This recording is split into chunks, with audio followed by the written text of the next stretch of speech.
Good morning student. Previous class में हमने कारक के बारे में पढ़ा था और इस क्लास में हम सर्वनाम के बारे में पढ़ेंगे। अब सामने देखिए आपके बुक में चित्र दिखाई दे रहा है। इसमें लिखा है राधा राधा की माँ के साथ भोजन पका रही है। ये थोड़ा सा पढ़ने में अटपटा सा लग रहा है, मतलब अजीब सा लग रहा है।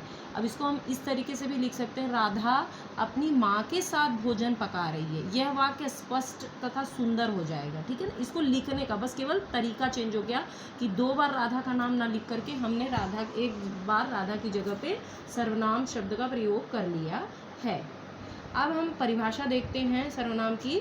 जो शब्द संज्ञा के स्थान पर प्रयुक्त होते हैं वे सर्वनाम कहलाते हैं। संज्ञा के स्थान पर, जैसे यहाँ बार बार राधा राधा था तो राधा भी जो क्या है, संज्ञा है। तो हम एक राधा लिख करके दूसरे राधा की जगह पे हमने क्या किया, अपनी का प्रयोग कर दिया। यही शब्द क्या कहलाते हैं, सर्वनाम। जैसे वह, मैं, तुम, अपना आदि। अब आगे नेक्स्ट पॉइंट हमारा है सर्वनाम के भेद। सर्वनाम के 6 भेद होते हैं। कितने भेद होते हैं? 6 भेद। पुरुषवाचक सर्वनाम, निश्चयवाचक सर्वनाम, अनिश्चयवाचक सर्वनाम, प्रश्नवाचक सर्वनाम, संबंधवाचक सर्वनाम और निजवाचक सर्वनाम।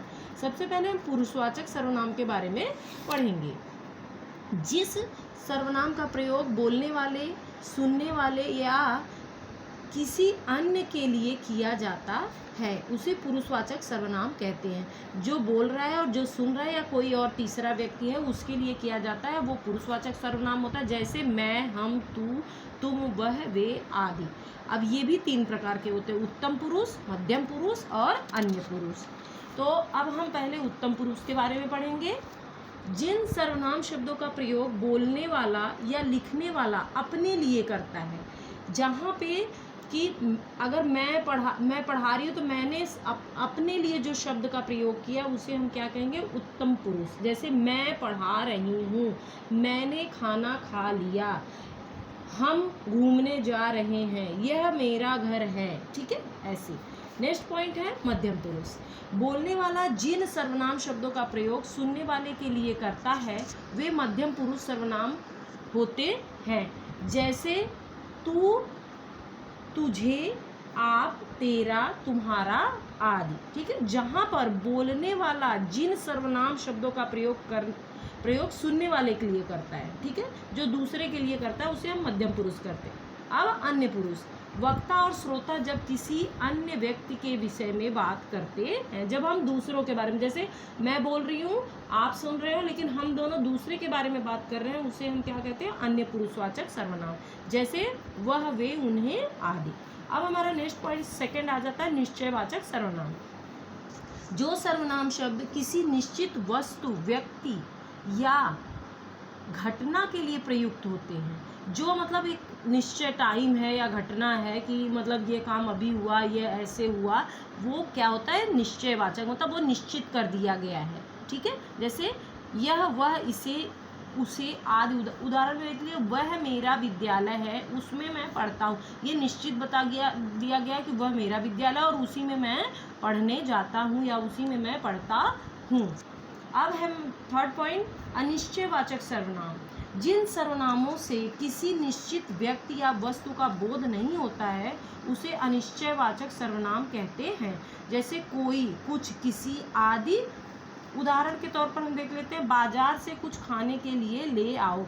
मतलब ये नहीं पता है कि क्या खाने के लिए लाओ, कुछ भी बोल दिया। ठीक है ना, कुछ, मेरे पास कुछ सामान है या मैं कुछ जो है आपको देना चाहता हूँ, उसमें कुछ ये नहीं बताया गया कि मैं क्या देना चाह रहा हूँ, मेरे पास क्या सामान है। ठीक है, नेक्स्ट है प्रश्नवाचक। इसमें आपको सीधे शब्द इसको पढ़ के ही समझ में, प्रश्नवाचक मतलब जिसमें प्रश्न पूछे जाते हैं। जिन सर्वनामों का प्रयोग प्रश्न पूछने के लिए किया जाता है उसे प्रश्नवाचक सर्वनाम कहते हैं।